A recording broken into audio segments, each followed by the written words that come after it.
सनातनी। पिछले अध्याय में हमने सीखा कि कैसे निष्काम कर्म हमें बंधन से मुक्त करता है। आज हम गीता के सबसे गहन अध्याय ध्यान योग में प्रवेश कर रहे हैं। ये वो रहस्य हैं जो आपके जीवन में आध्यात्मिक क्रांति ला सकते हैं। पूरा वीडियो देखने से पहले चैनल को सब्सक्राइब करना न भूलें। श्री कृष्ण अर्जुन को समझाते हैं, हे अर्जुन, जो व्यक्ति कर्म करते समय सफलता असफलता की चिंता छोड़ देता है, नतीजों से बिना जुड़े अपना कर्तव्य पूरा करता है, वही वास्तविक योगी है। ऐसा व्यक्ति सन्यासी से भी बढ़कर है। उसे कर्म छोड़ने की जरूरत नहीं, बल्कि मन की आसक्ति छोड़नी है।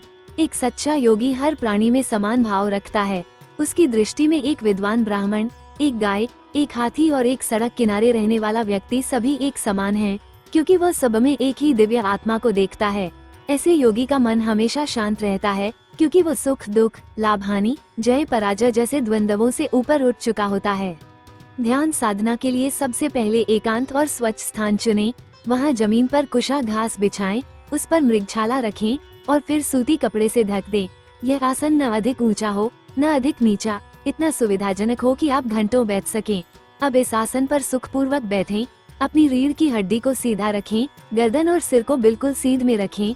आंखें बंद करें या फिर नाक के अग्रभाग पर दृष्टि टिकाएं। हाथों को घुटनों पर रखकर ज्ञान मुद्रा बनाएं। अब श्वास पर ध्यान दें। लंबी गहरी सांस लें और धीरे धीरे छोड़ें। प्राणवायु, सांस लेना, और अपान वायु, सांस छोड़ना के बीच संतुलन बनाएं। इस प्रक्रिया में सबसे महत्वपूर्ण है मन को वर्तमान में लाना। बीते कल के विचार या आने वाले कल की योजनाएं छोड़कर पूरी तरह वर्तमान क्षण पर ध्यान केंद्रित करें। जब आप नियमित रूप से ध्यान का अभ्यास करते हैं, तब धीरे धीरे मन की उथल पुथल शांत होने लगती है। ऐसी स्थिति में आपको दो चीजों का अनुभव होगा।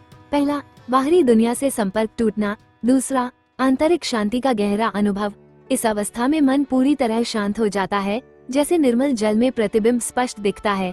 तब योगी अपनी आत्मा में ही आत्मा का दर्शन करता है।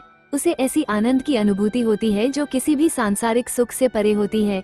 यह वो अवस्था है जहाँ न कोई इच्छा शेष रहती है, न कोई भय। भगवान कृष्ण कहते हैं, इस आनंद की तुलना किसी से नहीं की जा सकती। इसे केवल अनुभव किया जा सकता है। जो इस अवस्था को प्राप्त कर लेता है, वो सबसे बड़े दुखों में भी अडिग रहता है। मन को वश में करने का व्यवहारिक विज्ञान मन प्रकृति का सबसे चंचल तत्व है। भगवान कृष्ण स्वीकार करते हैं, मन को नियंत्रित करना हवा को रोकने से भी कठिन है, लेकिन वे तुरंत समाधान भी बताते हैं। दो चीजों के सहयोग से यह संभव है, अभ्यास और वैराग्य।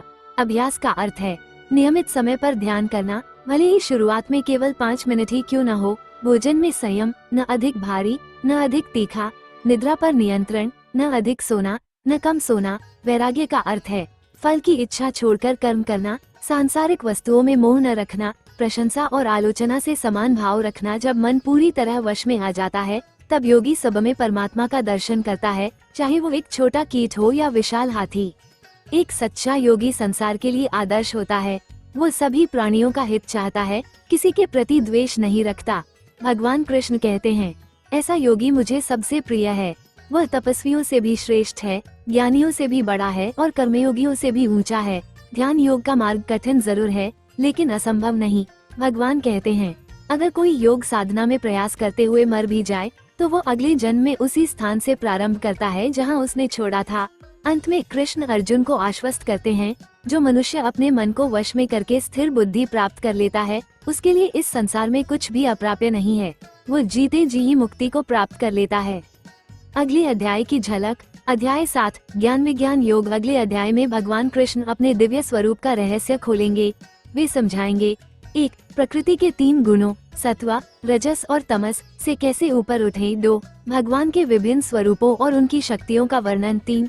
4 प्रकार के भक्तों में सबसे श्रेष्ठ कौन है। और 4. माया से मुक्त होने का व्यवहारिक उपाय।